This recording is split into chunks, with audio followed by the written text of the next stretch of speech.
los medios de comunicación, YouTube, live stream, internet, las redes sociales que están ahorita sintonizando esta conferencia. Gracias por la tecnología del siglo XXI y por los avances en los que podemos, a través de la ciencia, transmitir a millones de personas en este momento esta conferencia. Todos ustedes los que traigan una Biblia en esta mañana, dice en el capítulo 1 del libro del Apocalipsis, la introducción a este maravilloso libro, que vamos de una forma muy breve a desarrollar con los 4 jinetes del capítulo 6. Dice en Apocalipsis 1, versículo 3, dichoso y feliz, o bienaventurado el que lee y los que oyen las palabras de esta profecía y guardan las cosas que en ella están escritas. ¿Por qué? Porque el tiempo está cerca. Para muchos de ustedes, más cerca de lo que se imaginan. Y mucho.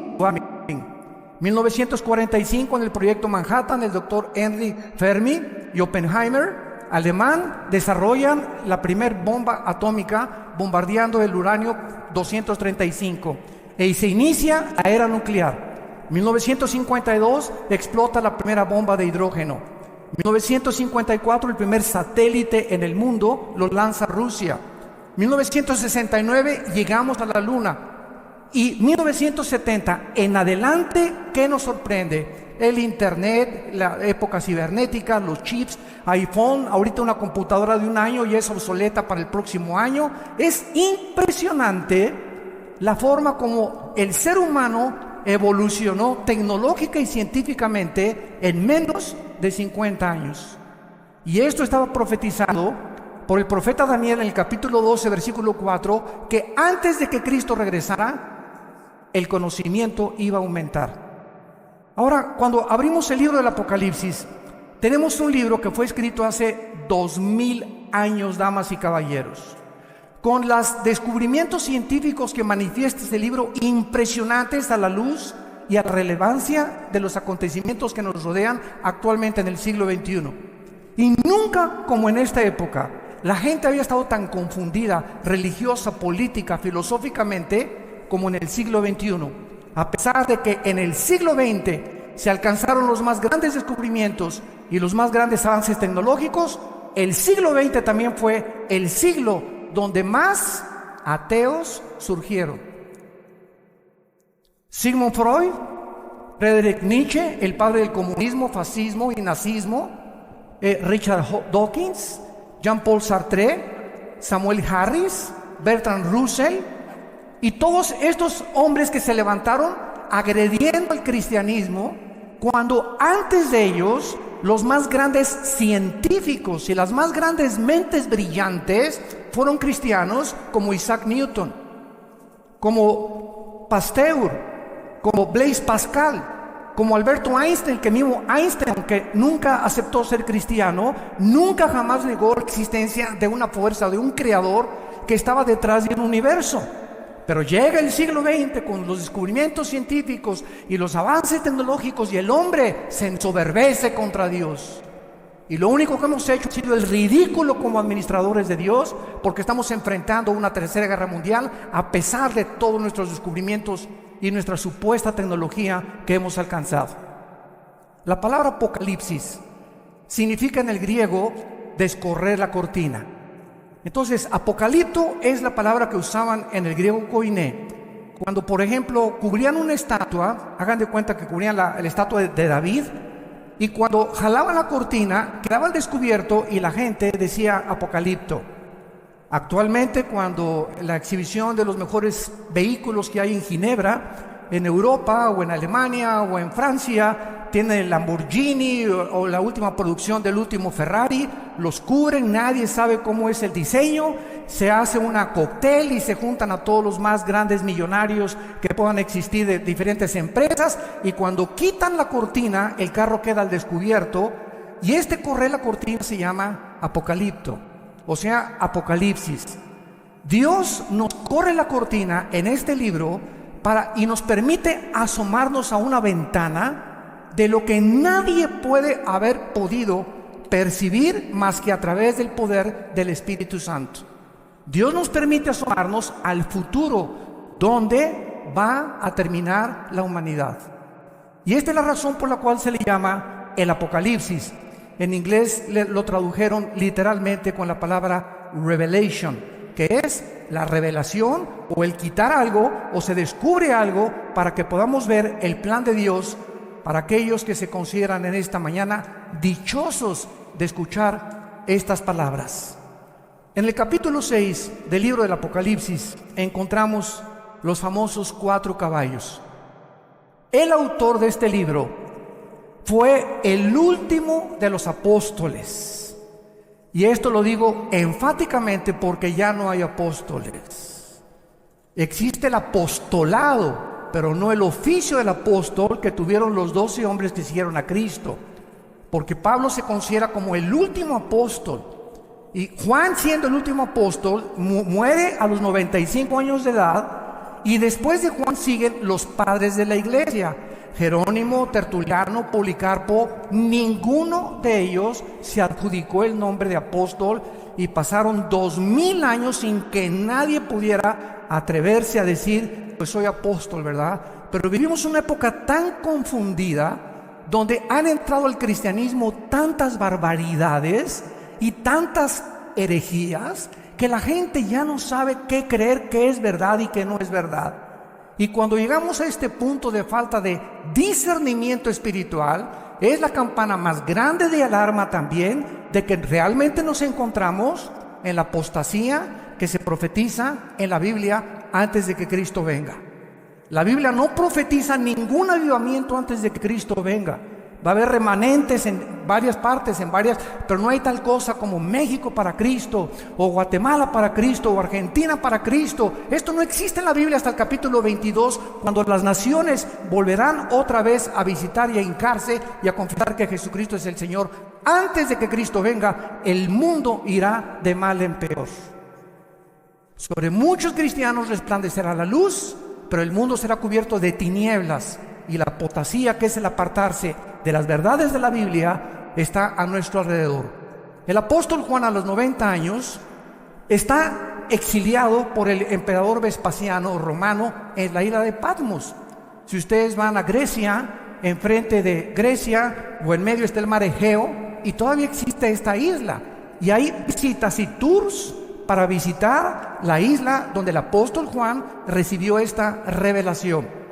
Juan se encontraba completamente ya, tal vez valdría la pena haber sido cristiano, cargado de cadenas, porque los exiliados políticos en Roma les hacían ponerse la ropa y al llegar ahí nunca se las cambiaban.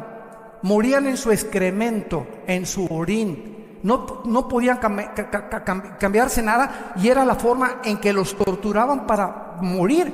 Imagínense el apóstol Juan, que años antes estuvo en la cruz con la Virgen María, la madre de Jesús, y María Magdalena, viendo al Señor morir. Ahora se encontraba a los 90 años de edad, tal vez preguntándose: ¿valió la pena o no valió la pena? Cuando el apóstol Juan en el capítulo 1 voltea y encuentra a una figura con los ojos como llama de fuego, con el pelo blanco como lino, con un cinturón fajado de oro sobre un vestido de lino y los pies refulgentes como el bronce. Juan, ante esta apariencia de esta entidad espiritual desconocida para él en ese momento, cae al suelo y se acerca esta figura detrás de él y le pone la mano y le dice: no temas, yo soy el que estuve muerto, mas he aquí que vivo por los siglos de los siglos, y tengo las llaves del infierno y tengo las llaves de la muerte. Escribe las cosas que son, las que van a ser y las que han sido. Y esto es lo que contiene los 22 capítulos de este libro maravilloso. Y cuando llegamos al capítulo 6, nos encontramos que 2600 años atrás, ahorita en el libro de Daniel, hubo una profecía en el capítulo 9, versículo 24 al 27, que se llama las 70 semanas de Daniel. Damas y caballeros, la Biblia no es de interpretación privada. Nadie puede atreverse a decir: voy a enseñar Apocalipsis o voy a estudiar Apocalipsis sin conocer el libro de Daniel, ni entender las profecías de Daniel, ni las de Ezequiel, porque la Biblia es la suma del conocimiento y los pensamientos de Dios. Y esta es la razón por la cual existen sectas, que es una secta. Es una agrupación de personas que sacan un versículo sin tener en cuenta el contexto ni los demás pasajes de la Biblia, desarrollan una verdad que la llevan a un extremo y se convierte en una herejía. Entonces, es una herejía, es una verdad llevada al extremo. Y ese es el cuidado que debemos de tener, de trazar bien la palabra de verdad. El apóstol Daniel, el profeta Daniel, recibe una visión en el capítulo 7, 8 y 12 de su libro. Y dice esta visión que Dios le da a Israel 490 años para terminar su programa con ellos. Se llama la profecía de las 70 semanas de Daniel. Y entonces el capítulo 9 de Daniel, y esto es impresionante a la luz de las matemáticas actuales, porque Dios le dice a Daniel, desde el momento en que salga la orden de la restauración de las murallas de Jerusalén y el templo hasta el Mesías, habrá 483 años. Véanlo, está en todas las Biblias, y exacta y matemáticamente, desde que se dio la orden, Nehemías capítulo 2, versículo 1 al 4, por el rey Artajerjes, que se inicia la reconstrucción de Jerusalén, hasta Cristo son los 483 años que se profetizó 600 años antes que Jesús hiciera su aparición en el escenario mundial. Esto es increíble, porque esta exactitud solamente Dios la podría tener. Y el domingo de Ramos, cuando Cristo entra en un burrito a la ciudad de Jerusalén, lleno de lágrimas, diciéndole a Jerusalén, Jerusalén, Jerusalén, ¿cuántos tiempo quise como la gallina juntar a los pollitos y tú no quisiste? No has conocido el tiempo de tu visitación. Y estas palabras de Cristo hace 2000 años son las palabras que te dice a ti en esta mañana. Muchos de ustedes en esta mañana, Dios los está visitando. Dios te quiere visitar, Dios te quiere hablar, Dios te quiere decir que tú lo necesitas y que tú necesitas invitar a Cristo como tu Salvador. Pero es la forma como Dios trabaja con el tiempo. Entonces, 483 años se cumplieron, pero faltan 7 años para que se cumpla la profecía de los 490 años.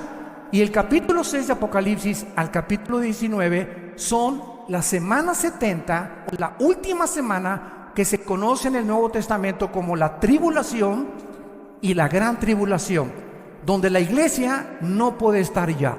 ¿Por qué? Porque el momento que nosotros salgamos de este mundo y millones de personas vamos a desaparecer, tal vez mañana, tal vez ahorita saliendo, el mes que entra, el año que entra, no sé cuándo, pero cuando la iglesia desaparezca, entonces se van a abrir las puertas de la maldad. Dice en segunda Tesalonicenses 2 el apóstol Pablo que ahorita hay una fuerza que está deteniendo que la maldad no se desborde como debería desbordarse. Pero cuando la iglesia salga, se va a desbordar esta maldad como ustedes no se imaginan sobre el mundo. Y si ahorita creemos que ya está descompuesto el mundo, imagínense ustedes en los 7 años que faltan, en la última semana de la profecía de Daniel, cómo va a estar el mundo cuando van a caer meteoros, va a haber terremotos, tsunamis, se va a abrir la puerta a todos los demonios del infierno que se encuentran, en el abismo, los ángeles caídos que están atados en el Tartarus, y bueno, va a ser una devastación impresionante del mundo, que el mundo va a quedarse completamente azorado, pero la iglesia ya no va a estar en este tiempo aquí sobre la tierra. Entonces, en el capítulo 6 comenzamos con los juicios, que son los 4 jinetes del Apocalipsis. Y dice la Biblia que cuando el Cordero abrió uno de los sellos, versículo 1, oí a uno de los 4 seres vivientes decir, como con voz de trueno, ven y mira. Y miré un caballo blanco, y el que lo montaba tenía un arco. Le fue dada una corona y salió venciendo y para vencer.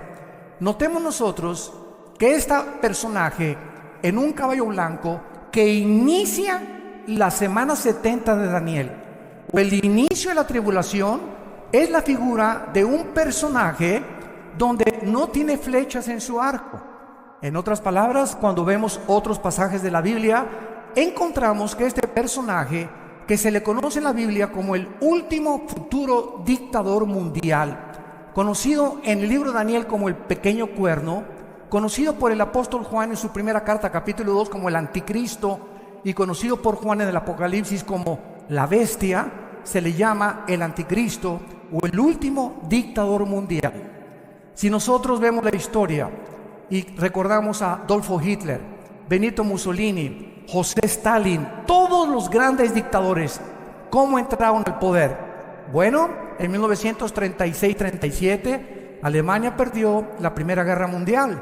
Se encontraba en un caos tremendo, el orgullo alemán estaba aplastado completamente, y surge una voz en 1937-38 cuando es elegido democráticamente Adolfo Hitler. Y Adolfo Hitler, como todo líder populista, promete hacer de Alemania la mejor nación de Europa y del mundo. Hitler saca a los comunistas de Alemania, Hitler levanta todas las fábricas de Alemania, Hitler crea el famoso Volkswagen, que significa el carro del pueblo, y el pueblo está feliz. Pero detrás de esta cortina, de este maquillaje, que casi siempre es detrás de casi todos los políticos, se encontraba una personalidad oscura de este hombre que hasta después de la Segunda Guerra Mundial, cuando el general MacArthur invade Normandía con los ingleses y sitian a Berlín, los rusos y las tropas de Stalin por el lado del este, y acaban también con los tanques de guerra de Italia de Mussolini, llegan a Berlín y se encuentran completamente sorprendidos de más de 6 millones de judíos, que este hombre, no teniendo ningún problema con ellos, su problema era con Inglaterra, con Estados Unidos y con Rusia, y Japón, Italia y Alemania se unieron en contra de estas naciones. De repente se vuelve contra un grupo étnico de judíos que no tenían pistola, no tenían rifles, no tenían ni siquiera una nación donde vivir. ¿Qué fue lo que hizo que Hitler tuviera este odio? En México le llamamos odio jarocho, en contra de esta nación que era completamente indefensa e insignificante. ¿Cómo es que se voltea completamente de los ingleses, los americanos y los rusos y se vuelve para extinguir y erradicar completamente a este pueblo que en la Biblia Dios en su soberanía le concedió que a través de ellos viniera el Mesías, el Hijo de Dios? Una de las preguntas que casi siempre nos hacen en los seminarios teológicos es la siguiente: ¿qué acaso los judíos es un pueblo especial o son más consentidos que los árabes o con los palestinos? De ninguna manera. El hecho es que la ignorancia del plan de Dios hace que la gente se desvíe y comience a hablar cosas que no entiende. Dios desde el principio de la humanidad tenía que escoger un punto geográfico en el globo terráqueo para centrar en ese globo terráqueo, número uno, que a través de ese pueblo pudiera ese pueblo comenzar, a través de los sumerios, de los egipcios, de los babilonios y de todas estas tribus y civilizaciones antiguas, dar testimonio de que Dios es uno solo. Fue el primer pueblo que comenzó a divulgar el monoteísmo, la nación de Israel, a través de Abraham y de las 12 tribus que Dios formó. La segunda razón es para que a través de ellos tuviéramos nosotros la Biblia. Y cuando alguien dice, ¿y por qué los judíos? ¿Y por qué no los mexicanos? Y si hubieran sido los mexicanos, los costarricenses o los ticos nos hubieran dicho, ¿y por qué no los ticos? ¿Y por qué no los españoles? La cuestión es que Dios es soberano. Y Dios escoge un pueblo precisamente para a través de ellos darnos el programa que gracias a ellos podemos tener. Pero voy a terminar. Entonces los judíos nos dan las sagradas escrituras. Dice el capítulo 9 de Romanos, versículos 3 y 4, que a ellos se les dieron los pactos y a ellos se les dieron los mandamientos y las leyes civiles, las leyes de higiene y las leyes morales. No existe un código moral más grande en ninguna religión que los 10 mandamientos. Y se les enseña qué es lo que Dios dice que es inmoral y qué es moral, amoral a los ojos de Dios. Dios no nos deja, damas y caballeros, a que nosotros elijamos qué es bueno y qué es malo. ¿Por qué? Porque nacimos desconectados de la vid. Y cuando una rama nace desconectada de la vid de un árbol, ¿qué produce? Nada. y estamos tratando de producir fruto sin tener contacto con Dios, y nuestro fruto ha sido un fruto podrido en casi 6,000 años de historia. Viene Jesucristo a unirnos a la vid, a decirnos cómo podemos conectarnos con la fuente de energía, cómo podemos recuperar la dignidad que tenemos como seres humanos de haber sido creados a la imagen y semejanza de Dios. Y esa es la labor que Jesucristo viene a hacer del tercer cielo, a decirnos cómo podemos nosotros ir a Dios. Y Jesucristo lo dijo en Mateo 11, 27 al 28: nadie conoce al Padre sino al Hijo, y el Hijo a quien se lo quiera revelar. Que dice la Biblia que no hay nadie que conozca a Dios. Tú te puedes irte allá a Chapultepec a practicar budismo zen y flor de loto y yoga, y dime lo que tú quieras. No hay forma, de acuerdo a la Biblia, de conocer a Dios si antes no conoces a su Hijo. Porque es su Hijo el que vino a revelarnos al Padre. Y antes de que tú conozcas a Dios y tengas contacto con Dios, tienes que tener contacto primero con su Hijo Jesucristo. Y cuando tú oyes las palabras de Jesucristo y comienzas a seguirlo, Él nos conecta, Él nos abre la puerta, Él nos revela al Padre, entra a tu vida y comienzas a tener iluminación y entendimiento acerca de por qué naciste, de dónde venimos, quiénes somos, hacia dónde nos dirigimos. La ciencia jamás nos podrá contestar estas tres incógnitas que han permeado la filosofía desde hace 6,000 años. Porque para que la ciencia nos diga de dónde venimos, tiene que ser repetitivo. Si no es repetitivo, no es científico. Nadie nos puede decir quiénes somos. El pobre doctor Sigmund Freud lo intentó hace casi un siglo. Pues yo creo que el problema humano está en la mente. William Shakespeare es el defecto trágico, Karl Marx no es la lucha de clases, y todos los líderes y todos han tratado de opinar por qué el hombre es autodestructivo, por qué estamos tan confundidos, por qué hay tanta corrupción, por qué hay tantas cosas dentro de nuestra alma que nos llevan a hacer cosas que no queremos hacer. Yo recuerdo cuando tenía 18 años que mi padre me lo dijo. Yo también estuve en el alcoholismo. Mírate, Armando, ¿cómo estás? Y me acuerdo que le contesté a mi papá: papá, ¿y qué hago? Y me gusta el trago, pero es que te hace mal la cirrosis y todo. Lo entiendo, el cigarro te hace mal y dice, este producto es nocivo. Pregúntale al que fuma, ¿por qué lo hace? ¿Por qué te estás autodestruyendo? Porque la Biblia dice que somos autodestructivos y necesitamos a Dios para podernos sacar. No alcohólicos anónimos, no marihuanos anónimos, no locos anónimos, sino la sangre de Jesucristo es la medicina que Dios nos da para poder sanar nuestra condición con la cual nacimos. Esta es la razón por la cual este hombre, el anticristo, voy a hablar más de esto hoy en la tarde, hoy en la conferencia en la tarde va a tratar sobre el tema del anticristo, lo vamos a ampliar más, pero vemos que nosotros, que cuando comience la tribulación, el anticristo va a surgir, escúchenme muy bien, con mucho cuidado.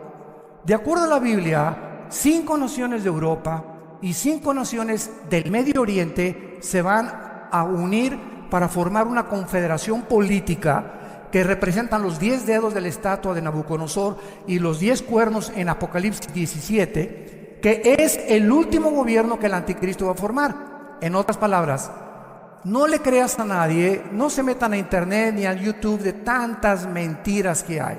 Que el anticristo iba a ser el pobre de Obama. Ahora dice que también el güero Trump va a ser el anticristo, que es el Papa, que el príncipe Felipe de España, que los reyes de Holanda, bueno, hasta el esposo de la reina Isabel en Inglaterra algún tiempo lo tacharon como el anticristo. Nadie puede saber quién es el anticristo, nadie, hasta que no oigamos, se juntaron 5 naciones de Europa y 5 naciones del Medio Oriente que pertenecieron al antiguo imperio romano, lo cual desarrollaré también hoy en la tarde. Y cuando ellos se junten, ya que esté esta confederación política unida, de acuerdo a Daniel capítulo 7, de entre esos 10 reyes o 10 naciones surge el anticristo como un gobernante insignificante. Por eso se le llama el cuerno pequeño. Entonces, cuando esto suceda, nosotros en esos días, o tal vez a las 24 horas, a los 48, desaparecemos del mundo. Ya no vamos a estar aquí. Tal vez ni quien lo quiera conocer. Pero este hombre va a entrar como entró Adolfo Hitler, con la paz, con la bandera blanca de la paz. Peace and love. Y el mundo le va a creer, el mundo va a ser engañado. A los 3 va a firmar un tratado con los árabes y los judíos. ¿Cuánto tiempo tiene desde 1948? Que ningún político, ningún secretario de Estado norteamericano ni europeo ha podido celebrar un tratado de paz entre los judíos y los árabes. Lo intentó Bill Clinton, lo intentó Jimmy Carter, lo intentaron Henry Ford, lo intentaron todos los presidentes norteamericanos y todos han fracasado.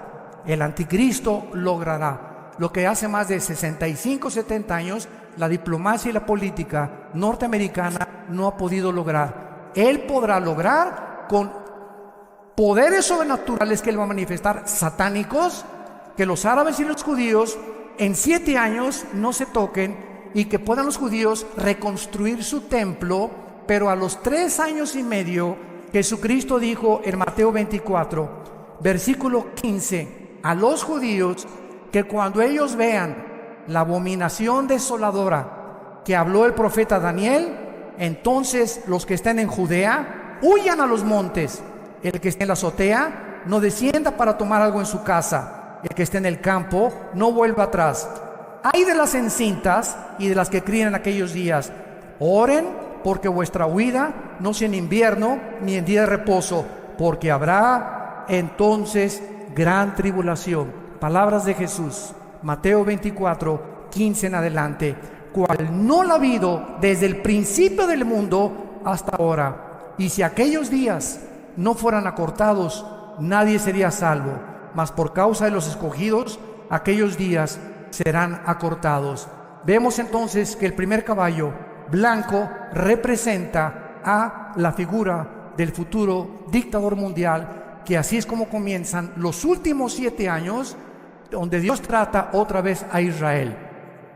Hay una teología herética que se llama la teología del reemplazo, que enseña que Dios ya acabó con los judíos y que la iglesia vino a tomar el lugar de Israel. Esto es antibíblico. Simplemente lee el capítulo 9, 10 y 11 del libro de Romanos.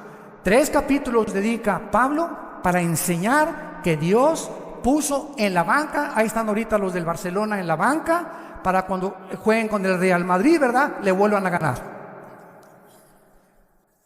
Entonces, están en la banca simplemente, pero cuando llega el momento en que se acaba el tiempo de la iglesia, los 2000 años aproximadamente que la iglesia tiene, que es la época de la gracia, Dios se vuelve a Israel otra vez.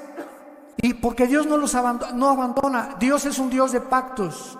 Y Dios dice que Él no va a abandonar a su pueblo. Y Romanos 11, 25 y 26 dice que cuando Cristo venga, Israel será salvado. Y los árabes también, que se conviertan a Él. Y los palestinos también. Y los musulmanes también. Dios es un Dios de todas las nacionalidades y de todas las tribus y de todas las etnias. Simplemente Él escoge a Israel para que ahorita los ojos del mundo se coloquen en Israel. Nada más. Pero no son los consentidos de Dios. Él tiene un programa para que podamos nosotros entender, al ver que regresaron en el 48, después de 2000 años que fueron exiliados a todas las naciones, y 700 años antes de Cristo por los asirios, las 10 tribus que fueron desaparecidas, Dios los regresa el 14 de mayo de 1948. Ante los ojos expectantes del mundo, una nación se constituye en un estado soberano independiente en un solo día. Esto jamás en la historia ha sucedido. Vemos en segundo lugar el segundo jinete del Apocalipsis en el versículo 3, Apocalipsis capítulo 6. Cuando abrió el segundo sello, oí al segundo ser viviente que decía: ven y mira. Y salió otro caballo bermejo, o sea, rojo, y al que lo montaba le fue dado poder de quitar de la tierra la paz, y que se mataran unos a otros, y se le dio una gran espada. Damas y caballeros, ¿sabían ustedes que nosotros somos la primera generación en la historia con el suficiente armamento nuclear para destruirnos en medio minuto? Somos la primera generación en la historia en la que podemos autodestruirnos y extinguirnos y borrarnos del mapa en 30 segundos. Escuchen esto. Entre las capacidades nucleares, para que tengan ustedes una idea, y no solamente lleguen hoy en la noche a ver ricas y famosas, por el amor de Dios, y hay que poner nuestros ojos en otras cosas más importantes que están relacionadas con la eternidad. El principal submarino de los Estados Unidos se llama el Trident, con un desplazamiento de 18.700 toneladas. Él puede navegar a millas náuticas, a 20 nudos que son millas náuticas por hora, y es más rápido y con 70.000 caballos de fuerza. Este submarino, el Trident, tiene el angelito 24 misiles nucleares. Un solo submarino Trident tiene más de 25 Estados Unidos. Ahorita hay más de 15 en el mar de Japón y alrededor de Corea del Norte, porque esta persona psicópata, de esquizofrénico, desquiciado, líder de Corea del Norte, está a punto de bombardear a Japón o a Israel o lanzar un misil contra Corea del Sur. Él no va a atacar a Estados Unidos, porque entonces ya podría Estados Unidos tener la justificación. Pero si él ataca a Corea del Sur, donde hay 35,000 Marines o marinos americanos estacionados, o si ataca a Japón o se ataca a Israel, Estados Unidos tiene que entrar a la guerra. Y al entrar Estados Unidos va a entrar Rusia, Irán y la China. Y nos encontraríamos con el cuarto sello que vamos a ver a continuación, donde va a morir 1/4 parte de la población del mundo. Estamos hablando de 2 billones, escúchame bien, B de burro, billones de seres humanos morirán en la 1/4 parte del mundo en el cuarto sello. Somos la primera generación que tenemos estas armas nucleares. Los submarinos rusos es el Tifón, el principal de ellos, con un desplazamiento de 25.500 toneladas. Está diseñado para operar debajo del Ártico, principalmente este submarino. Cada submarino podría destruir, escuchen esto, cada submarino Tifón de Rusia podría destruir 200 ciudades de Estados Unidos en un minuto. Rusia tiene 17 submarinos en el Atlántico apuntando a Estados Unidos desde que Putin entró hace como 10 años. Y tiene en el océano Atlántico y en el océano Pacífico, en el Pacífico tiene como 12 submarinos apuntando a Estados Unidos.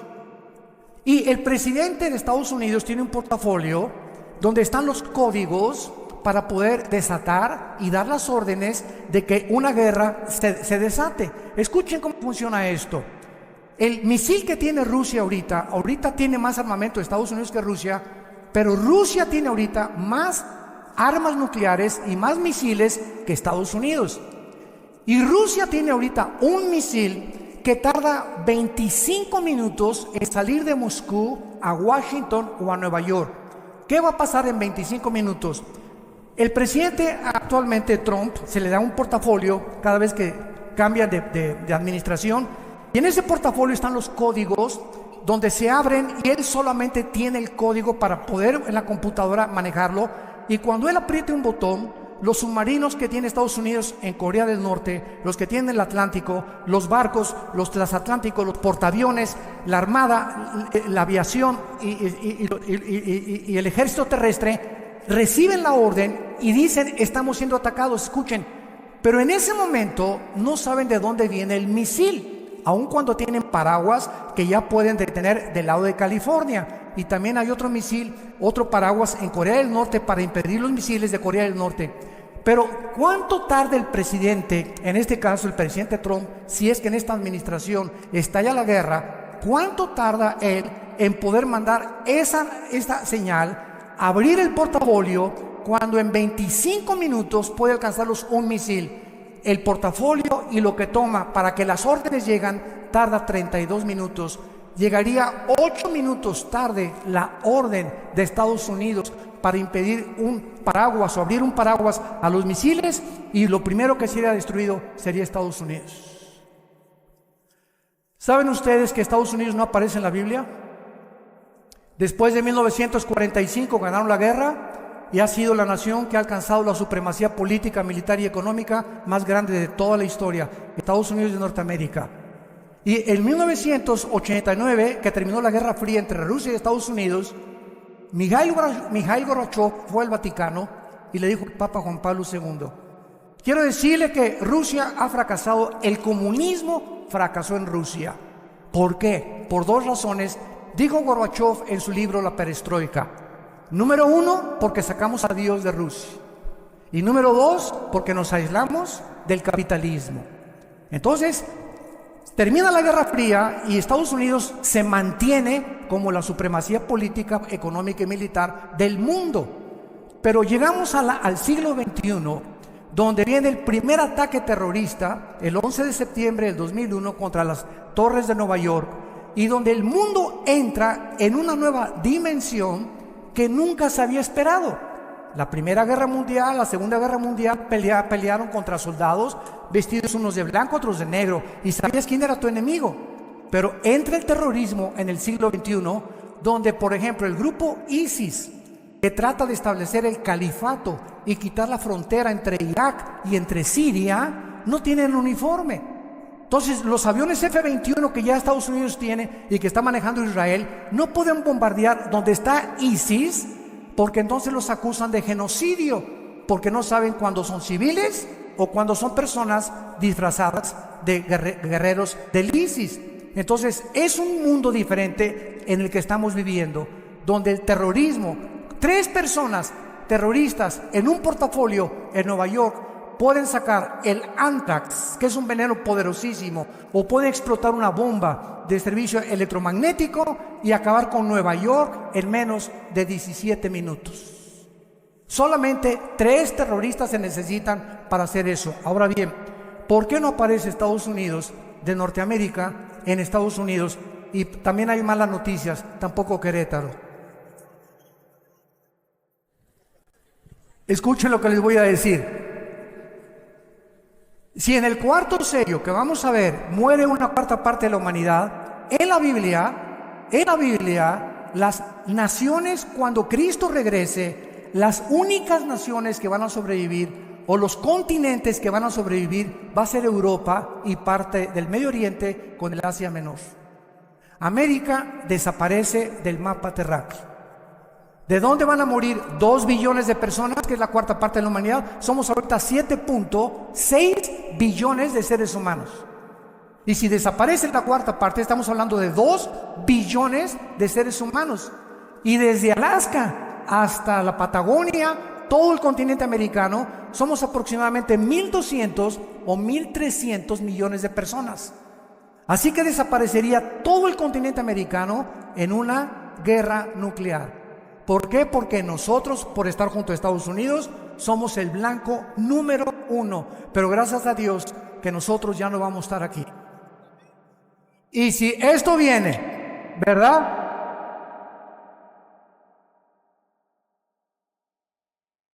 Y si esto viene, nos vamos a dar cuenta que es completamente devastador el poder nuclear que hay ahorita. Vuelvo a repetir, donde ya se están alineando en el lado oriental, China, Irán y Rusia están alineadas, y en el lado occidental, Estados Unidos y la OTAN, la Organización de Naciones del Tratado del Atlántico del Norte. Entonces tenemos ahorita, escuchen esto, tenemos ahorita el oriente y el occidente chocando en una nación que es de las más antiguas de la humanidad, que es Siria, donde las naciones occidentales, la OTAN y Estados Unidos, quieren sacar a Bashar al-Assad de Siria por la devastación que él ha hecho y los crímenes de guerra de usar armas químicas.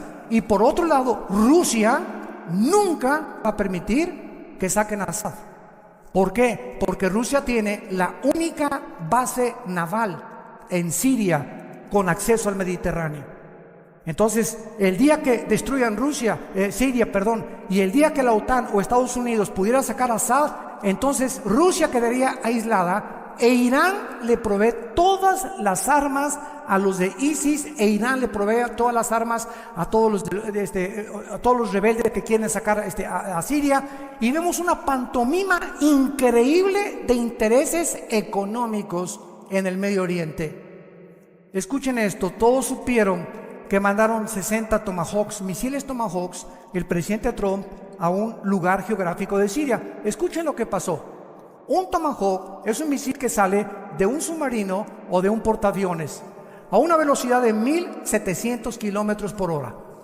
Tiene un poder explosivo en la punta del Tomahawk con un GPS, que es una computadora que si hay una montaña, por ejemplo, así, y el Tomahawk sale de un submarino y el blanco está aquí atrás, el Tomahawk, por ser guiado por una computadora, hace esto, evade la montaña, vuelve a bajar hasta que den el blanco. Tiene 0.002 de error.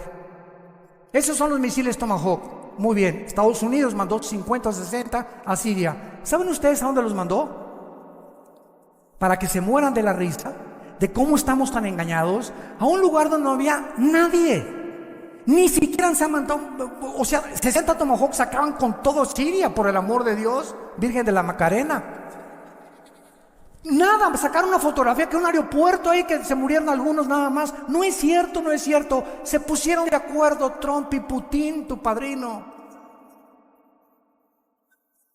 Se pusieron de acuerdo porque hay un problema tremendo ahorita, que es posiblemente que procesen a Trump. Lo está defendiendo el Partido Republicano porque es la mayoría ahorita en el Senado, pero está demostradísimo que Rusia invadió completamente las elecciones norteamericanas y que había nexos muy profundos entre ellos. ¿Por qué? Porque el secretario de Estado ahorita del presidente Trump, el señor Tillerson, tiene más de 12 pozos petroleros en Rusia, por el amor de Dios, y no los van a perder. El expresidente de Exxon, multimillonarios. Nunca ha habido un gabinete de millonarios como que existe ahorita alrededor de este presidente. Entonces hay intereses que no le conviene ni a Rusia ni a Estados Unidos ahorita entrar en un conflicto. Entonces Putin le echa la mano y le dice: mándame unos misiles, mándalos a ese lugar, y para que el mundo sepa, no, Trump sí realmente, él está en contra de Rusia. No es cierto, son compadres. Este es el mundo que vivimos, un mundo de engaño, un mundo de mentiras, un mundo de corrupción, un mundo de los medios de comunicación nos presentan una imagen, un escenario que no existe y lo acabamos aceptando todos. Pero es la forma como el mundo está trabajando. Pues hace 2500 años el profeta Ezequiel en su capítulo 38 profetizó que antes de que Cristo viniera se iba a alinear Rusia, que no existía más que con la palabra de Magog. Iba a alinearse con Persia. En 1935 le cambió el nombre a Irán. En 1935 de Persia se cambió a Irán. Aparece en la Biblia como Persia. Y se iba a unir a ellos también la China como los reyes del Oriente, Apocalipsis 16. Y se iba a unir entonces China, Irán y Rusia en contra del Occidente, tal como ahorita los periódicos de mañana en la mañana lo están notificando al mundo. Y si tú quieres saber que hay una luz, no consultes por favor a Walter Mercado, ni a la bruja, ni a los mediums, ni a la doctora Corazón, ni a tantas barbaridades que encontramos por el mundo. La Biblia es la palabra profética más segura, a la cual haríamos bien en estar atentos como una luz. La única luz que hay está aquí. Es la única luz. Y tú, si eres cristiano, y tú también, somos la única luz en nuestra familia, en tu oficina, en tu taller de carpintería, en tu escuela, en tu secundaria, en tu high school. Somos nosotros enviados a Dios para decirle al mundo: arrepiéntanse. Cambia tu manera de pensar. Tú no puedes seguir con esta vida que tú estás llevando, te vas a autodestruir. Ya lo oímos en el testimonio, es uno de millones de personas que viven vacíos. Este señor que está presidente ahorita en Estados Unidos, uno se dice: oye, pero con este dinero, ¿por qué no se retira con sus nietos? Por el amor de Dios.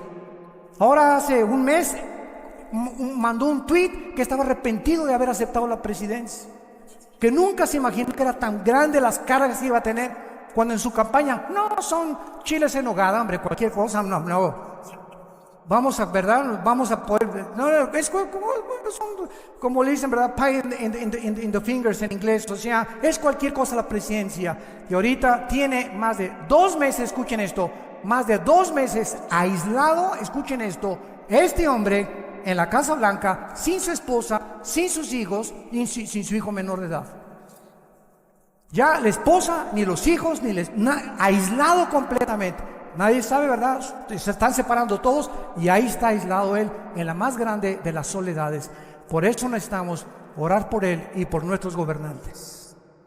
Porque cuando prueban el gobierno, cuando prueban el poder, cuando sube el artista ya a la cumbre, cuando sube el cantante a la cumbre, cuando Miss Universo llega a la cumbre, cuando llegas a la presidencia y a ser diputado y a ser juez, allá arriba, sin Dios, las alturas marean.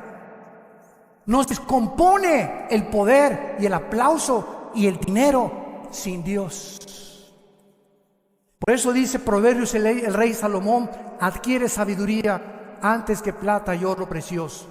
¿Por qué? Porque si Dios te da dinero y tú no tienes la sabiduría para usar ese dinero, se convierte en una maldición.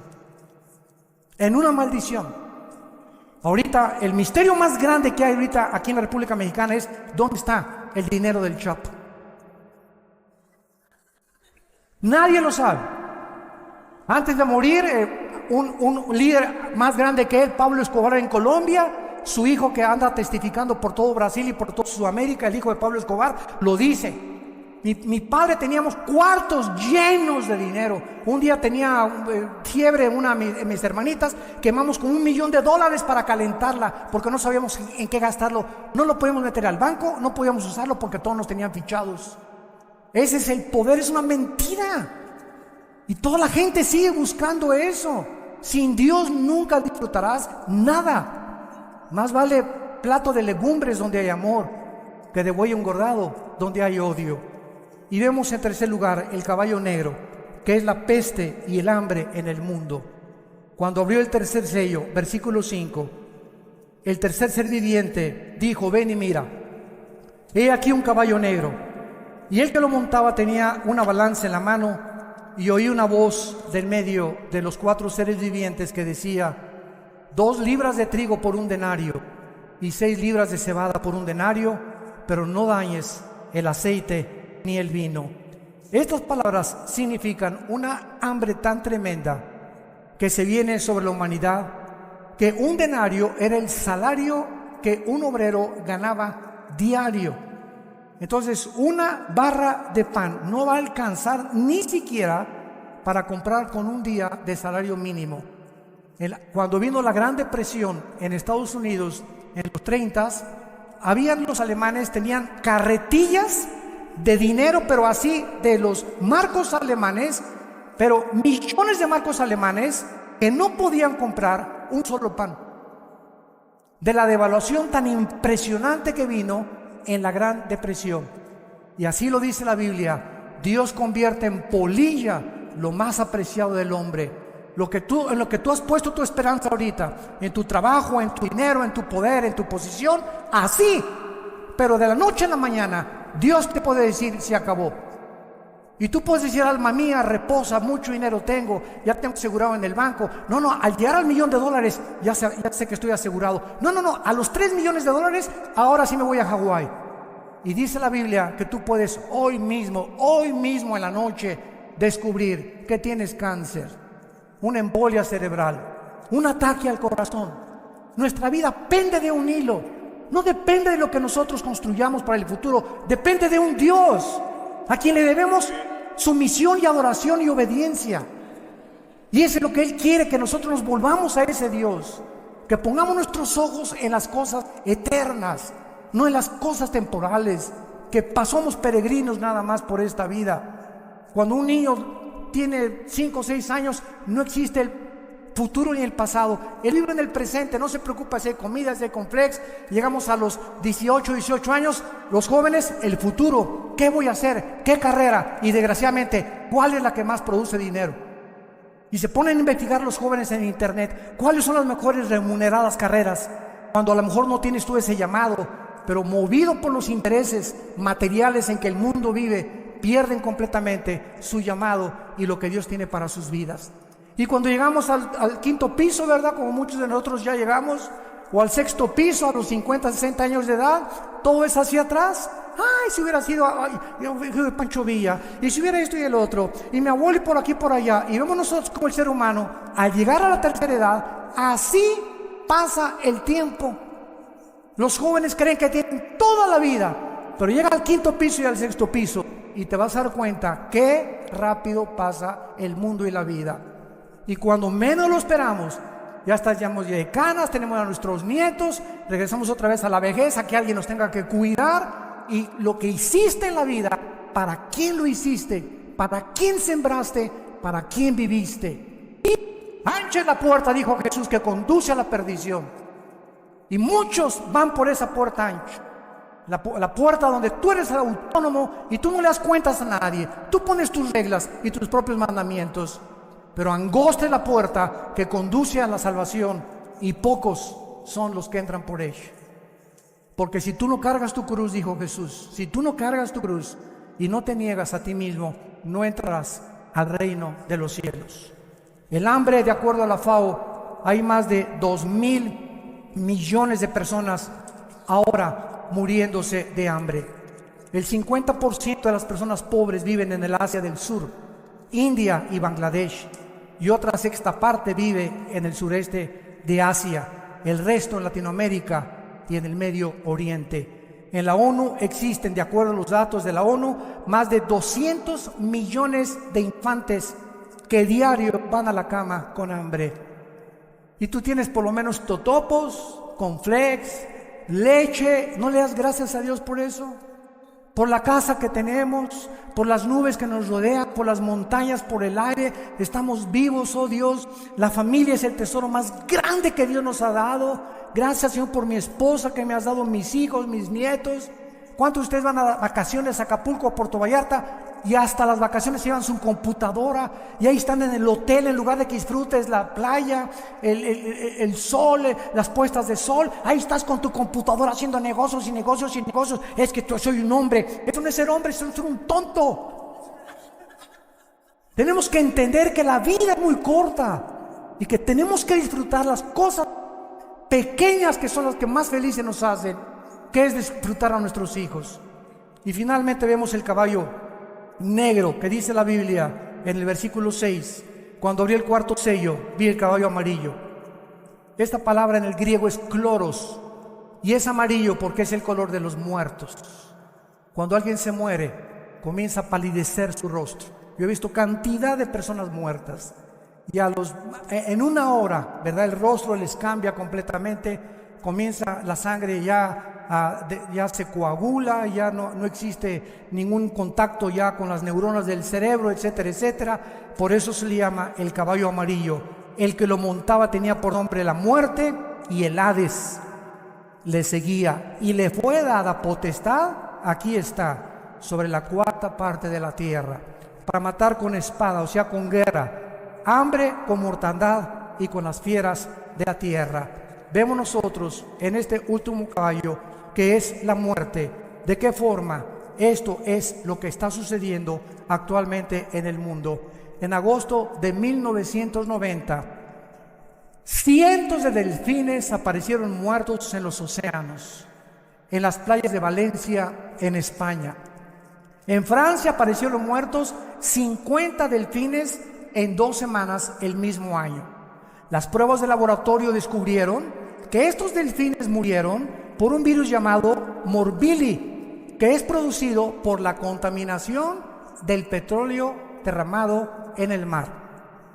Solamente los pozos petroleros que Saddam Hussein en la famosa guerra del Golfo Pérsico explotó o voló, arrojaron más de 75,000 toneladas de dióxido sulfúrico a la atmósfera, con 100,000 toneladas de carbón y más de 800,000 toneladas de dióxido de carbón todos los días.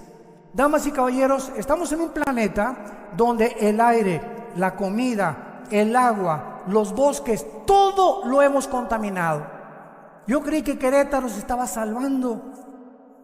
Y antier que llegué con mi esposa, veníamos de Estados Unidos aterrizando, y era una nube que estaba cubriendo a Querétaro de smog. Le dije, ¿de dónde viene esto? Esto no viene de los matachines, ni de los mariachis, ¿verdad? Anoche estuvimos en el Zócalo, que espectáculo más precioso aquí en esta ciudad. Y por un lado la sinfónica, y por otro lado el cantante rock, otros bailando ahí los bailes de hace más de 35, 40 años que nos gustaban, etcétera, etcétera. ¿Qué ciudad más hermosa tienen ustedes? Hay que cuidarla también. Pero así está el mundo completamente contaminado ya. Ya hay cosas, productos higiénicos, ¿verdad? Y transgénicos, y están cultivando hortalizas propias muchos en sus jardines, porque ya está absolutamente todo contaminado. Y quiero terminar leyendo a Isaías en el capítulo 24, que fue escrito hace 2700 años. Escuchen esto. Hace 2700 años, el profeta Isaías profetizó lo siguiente. Y antes de leer estas palabras, si tú vas a Jerusalén, en el Museo de Jerusalén se encuentra todo el rollo de Isaías que se descubrió en 1949 en el Mar Muerto por unos peregrinos ahí, y es exactamente los rollos de Isaías tal como lo tienes en tu Biblia y en mi Biblia, testificando la misma historia y la arqueología, que lo que está escrito aquí no es cosa de hombres, es obra sobrenatural de Dios. Y termina así este versículo, capítulo 24. Se destruyó, versículo 4, cayó la tierra, enfermaron los pueblos de la tierra se contaminó bajo sus umbradores, porque traspasaron las leyes. 1, 2, falsearon el derecho. 3, quebrantaron el pacto sempiterno. Por esta causa la maldición consumió la tierra. Damas y caballeros, hemos transgredido las leyes de Dios. Ahora ya podemos casarnos, ¿verdad? Hombre con hombre y mujer con mujer. Ahora estamos redefiniendo nosotros el matrimonio. Ya no es Dios. Nosotros sabemos cuándo usar el sexo y cuándo no usarlo. Yo puedo tener relaciones sexuales antes de casarme, para ver si nos conocemos. Y venimos a la Biblia, dice la Biblia, no cometerás inmoralidad. El hombre ha llegado a un punto de descomposición social en nuestra sociedad, que si no despertamos, les va a pasar lo que a la rana. Agarras una rana y la metes en una olla de agua fría y ponla hoy en la noche en tu estufa y préndele la lumbre. Y entonces comienza a hervir el agua, y la rana, por ser de temperatura su sangre fría, no brinca cuando hierve el agua. Ahí se queda y ahí muere hervida. Pruébala a ver a qué sabe después. Y así nosotros, la inmoralidad está creciendo tanto en la televisión, en las noticias, tantas vulgaridades que oímos ya en la televisión, en los radios, que nos estamos acostumbrando a que sea normal, y no es normal. Dios es un Dios santo que nos manda la santidad, y sin esta santidad nadie le podrá ver. Dios nos manda que nos volvamos a Él con todo nuestro corazón, y que entendamos que hace 2000 años su Hijo en una cruz dio su vida y resucitó a los 3 días para mostrarnos que viene la resurrección de los muertos, y todos los que hicieron lo bueno volverán a vivir eternamente con Él, mas los que hicieron lo malo resucitarán para condenación. ¿No quisieras tú en esta mañana, en la que tu conciencia ha sido preparada por el Espíritu Santo, venir a la cruz? No te invito a que vengas a ninguna religión, te invito a que vengas a una cruz, donde un hombre llamado Jesucristo no bajó del cielo a traernos otra más de las miles de religiones que hay. No vino a bajar del cielo para darnos su vida, una vida eterna, una vida de propósito, de significado, una vida donde podamos, en medio del huracán y de lo que está pasando, tener esa paz que sobrepasa el entendimiento humano, y morir tranquilos y decir antes de morir: gracias a Dios que he acabado la carrera, he peleado la buena batalla, hemos echado mano de la vida eterna y hemos permanecido firmes en la esperanza a la que fuimos llamados hasta el final de nuestras vidas, porque solo los vencedores tendrán parte en el reino de Dios. Les pido por unos instantes que inclinen su cabeza, y así con tu rostro inclinado, los que gusten, quiero decirte que la Biblia dice: prepárate para encontrarte con tu Dios. He aquí estoy a la puerta y llamo. Si tú oyes mi voz y me abres la puerta de tu corazón, yo entraré a ti, dice Jesús, en la persona del Espíritu Santo, para regenerarte, para darte una vida de propósito, una vida eterna. Perdonaré tus pecados, y si tus pecados fueren como el carbón de negros, no importa lo que hayas hecho hasta este momento, es mi sangre, dice Jesús, la que tiene el poder de perdonar al culpable y hacerlo justo ante los ojos de Dios. Yo tengo el poder, dice Jesucristo, para cambiar tu vida, tu matrimonio, tus hijos, tu familia, si tan solo tú abres tu corazón y me das oportunidad de entrar y demostrarte que estoy vivo, porque he aquí que vivo por los siglos de los siglos.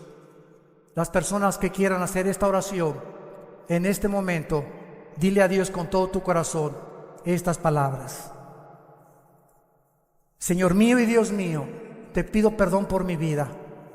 Creo que en esa cruz tu Hijo murió y dio su sangre para perdonar mis pecados, porque yo era incapaz de poder pagar esta cuenta pendiente que yo tenía contigo de pecado.